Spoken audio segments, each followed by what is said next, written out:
పద్మప్రియని, ఆమె పెంపుడు కుక్కని సుఖంగా నిద్రపోతూ ఉండగా పరుపుతో సహా నీళ్ళల్లో వదిలేశారు కదా. మరి పద్మప్రియ మునిగిపోయిందా? లేదు. మామూలు పరుపైతే తడిసి ముద్దయిపోయి బుడుంగను మునిగేది. కానీ అది మామూలు పరుపు కాదు, హంస తూలికలతో చేసిన పలుపు. ఈ తూలికలు చాలా తేలికవి కనుక మునగలేదు. అలాగే హంసలాగా తేలుతూ ఆ హంసతూలికా తల్పం గాలి ఎటు వీస్తే అటు కొట్టుకుపోయింది. కొంతసేపటికి పరుపులో నుంచి నీళ్లూరి దుప్పట్లు తడిశాయి. అప్పటికి పద్మప్రియకి మెలకు వచ్చింది. చుట్టూ చూసింది. కటిక చీకటి, ఎక్కడున్నది తెలియలేదు. అలల చప్పుడు, నీళ్ళల్లో ఎగిరెగిరి పడే చేపల చప్పుడు విని చేతులు బయటికి పెట్టింది. నీళ్లు తగిలాయి. కెవ్వున కేక వేసింది. ఆ కేకకి కుక్క లేచింది. అది వెంటనే పసిగట్టింది నీళ్ల మధ్య ఉన్నట్లు. దానికి భయమేసి భౌ భౌమని అరవసాగింది.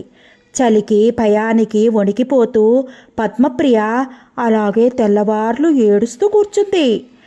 నా మీద నెమళ్ళరాజుకి ఎందుకో కోపం వచ్చింది. అతడే నన్ను నీళ్ళలోకి తోసేయించాడు.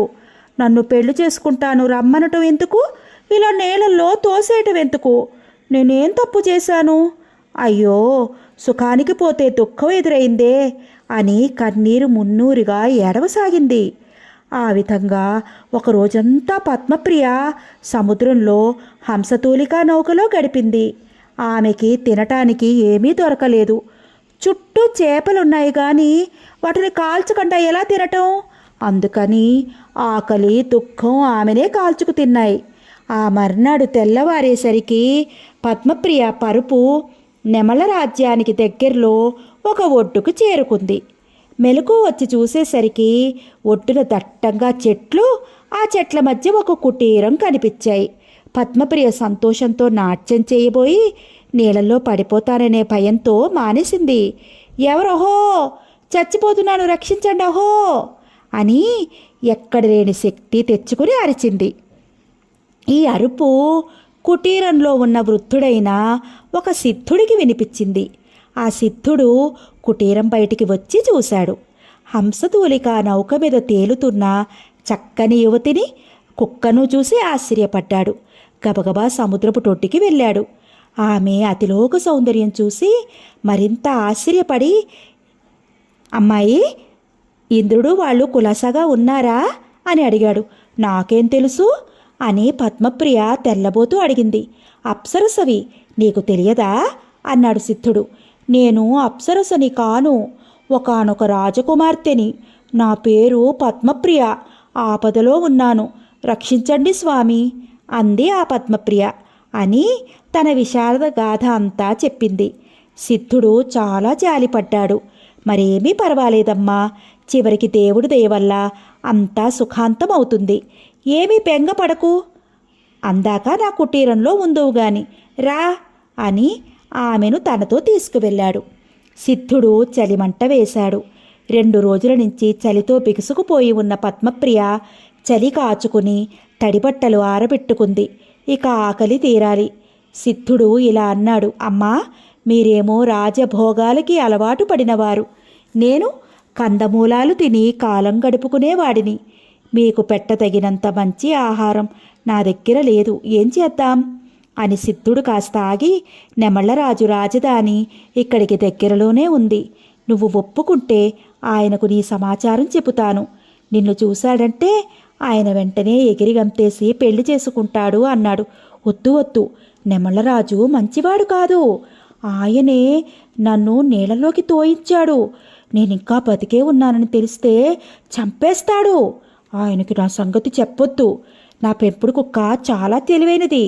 దానికి ఒక చిన్న బుట్ట ఇచ్చి పంపిస్తాను. పట్టణంలోకి వెళ్ళి తినటానికి ఏమన్నా తీసుకువస్తుంది అంది పద్మప్రియ. సరేనని సిద్ధుడు ఒక బుట్ట ఇచ్చాడు. దాన్ని ఆమె కుక్క మెడకు కట్టేసి, పోయి పట్టణంలో గొప్పవాళ్ళు తినే ఆహారం తీసుకురా అని చెప్పింది. కుక్క పరుగు పరుగున పట్టణంలోకి పోయింది.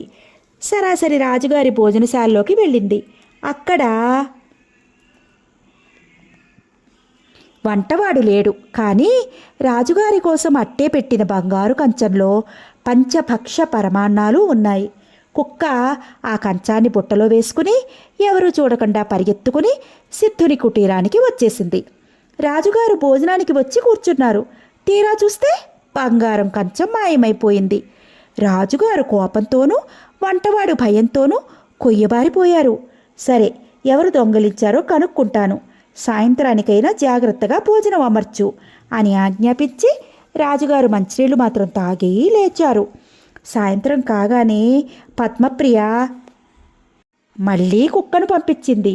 కుక్క మళ్ళీ రాజుగారి భోజనశాలకు వెళ్ళి ఇంకో బంగారం కంచం నిండా పంచభక్ష పరమాణాలు ఎత్తుకువచ్చింది. పొద్దున తినలేదు కదా, అందుకని రాజుగారు పెందరాలే భోజనానికి వచ్చాడు. వస్తే ఏముంది, మళ్ళీ భోజన పదార్థాలు మాయమయ్యాయి. ఆకలితో మండిపోతున్న రాజుగారు కోపంతో ఇంకా మండిపడ్డాడు. మళ్ళీ మంచినీడు తాగి లేచాడు. ఇలాగే ఆ మర్నాడు కూడా జరిగింది. రాజుగారికి 3 రోజుల నుంచి తిండి లేదు. అసలే పద్మప్రియను బొమ్మలో చూసి బెంగెట్టుకుని కృషించిపోతున్న నెమళ్ళరాజు తిండి లేక మరీ చిక్కిపోయాడు. ఇలా కాదని రాజుగారి ముఖ్యమంత్రి తను స్వయంగా దొంగను పట్టుకోవాలని ఆలోచించాడు. భోజనశాలలో ఒక మూల చీకటిలో దాక్కున్నాడు. ఇంతలో మామూలు ప్రకారం పుట్ట మెడకు తగిలించుకుని కుక్క వచ్చింది. ముందు 2 కాళ్లతో బంగారు కంచాన్ని ఎత్తి పుట్టలో వేసుకుంది. దొంగలాగా బయటికి జారుకుంది. ముఖ్యమంత్రి అదంతా కన్నారపకుండా ఆశ్చర్యంగా చూశాడు. కుక్కను వెంబడించాడు.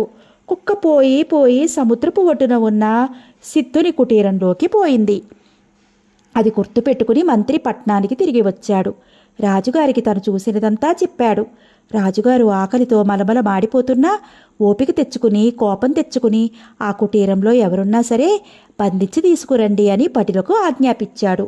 రాజభటులు రాజాజ్ఞ ప్రకారం పరిగెత్తుకుపోయి సుష్టుగా భోజనం చేస్తున్న వృద్ధసిద్ధుడిని, పద్మప్రియను, కుక్కను బంధించి తీసుకువచ్చారు.